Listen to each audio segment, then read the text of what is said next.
Let's take you back to the Democratic Alliance's briefing there, where the media was still interacting and just having John Steenhuisen answer on a number of pressing issues of national importance. Let's listen in. Being able to identify the red tape that's holding it back and getting it out of the way.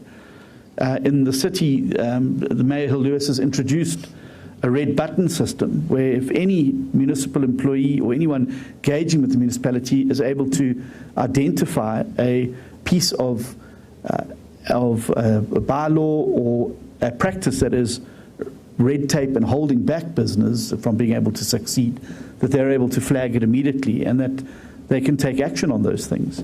We're implementing learnerships. We're implementing small business involvement. Westgrow is actively involved in ensuring more smaller businesses are able to partner into value chains. And even in the ministries where we are currently in government, we are piloting many of these projects. I recently was involved in a project in Northern KwaZulu-Natal that's incorporating small-scale chili producers and herb producers in rural KZN with companies like Unilever through public-private partnerships and investment by companies like Unilever in those local communities to ensure that they have the equipment, the dryers that they need to be able to then provide products into the value chain. And we will continue to do those wherever we are in government, and we will use our position in government now to make sure that these provisions, these 6 provisions, are championed in these governments of which we are a part. I think that the Expropriation Act has been flagged by a number of our international trading partners as an item of concern. I know it certainly came up in the SA USA engagements, it's come up in SA EU engagements, and it's come up with a number of other partners who've recognized some problems with it. I think that getting the legal clarity now is going to be important, and I'm confident that we will be able to succeed in that case, and that the bill itself should be sent back to Parliament. The 7th Parliament is a different Parliament to the 6th Parliament. The ANC no longer have a majority to just simply steamroller legislation through Parliament. And I believe that we can fix what is wrong with the expropriation bill and make sure that we have an expropriation bill that is in line with the Constitution of the Republic of South Africa. Every country around the world needs an expropriation bill. The problem with this bill is the uncertainty that is created, the lack of procedure, and the whole issue about zero compensation.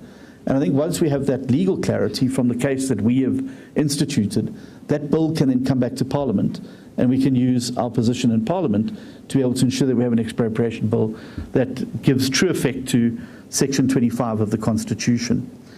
I will be doing a press conference tomorrow in Pretoria with Minister Tau and Minister Lamola, where we will set out exactly where we are at with the tariff issues. I don't want to conflate party and state at this press conference, and I'll be available to answer any and all questions as it relates to tariffs, to the state of the negotiations with the United States of America, and the mitigation measures that Minister Tau is spearheading from DTIC to ensure that we can shield South Africa from some of the worst effects of some of these tariff issues. And I will look forward to engaging you all there in Pretoria tomorrow. Don't miss it. You are now formally invited.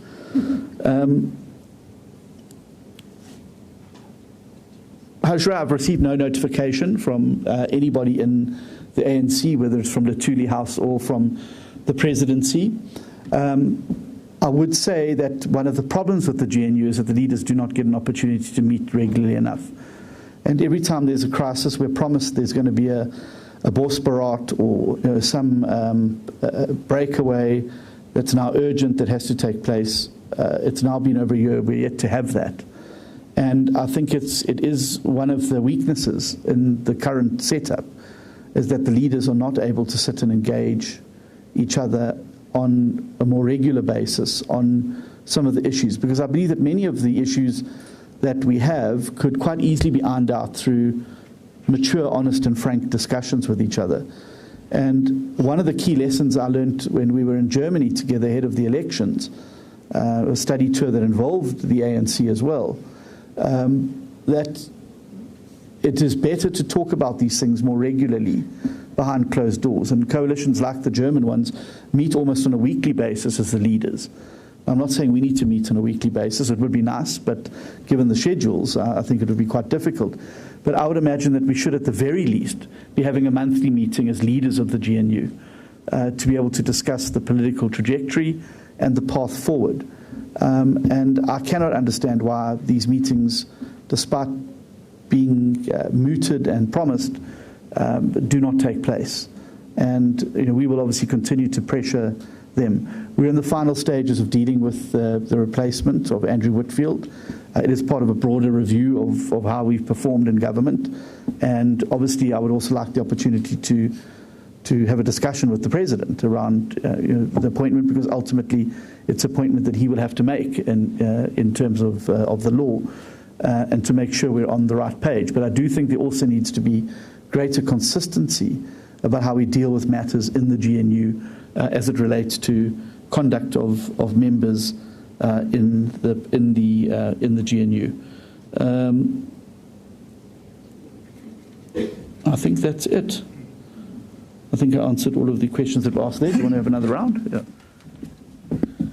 Yeah, thanks, John. That covered everything. All right, live visuals there from the Democratic Alliance's briefing on a number of issues. Among them they're unveiling what they term bold plans to resuscitate the economy, if you will. The interaction continues. We have our reporter there that's currently monitoring proceedings.